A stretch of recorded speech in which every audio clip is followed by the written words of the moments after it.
Ada modus baru para pendorong motor. Saat pemotor lewati banjir tak jarang ada jasa pendorong motor. Mereka menawarkan jasa untuk motor yang biasanya mati saat melibas genangan air. Tapi kita wajib hati-hati karena saat ini ada modus biar seakan-akan motor mati. Seperti yang diunggah oleh akun Instagram @bekasi terkini. Kejadian itu terjadi di daerah Kaliabang, Bekasi Utara.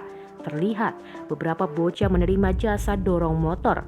Ya, namanya menawarkan jasa, pasti nantinya bocah tersebut meminta imbalan uang. Tapi sayangnya, tak semua di sana berlaku jujur.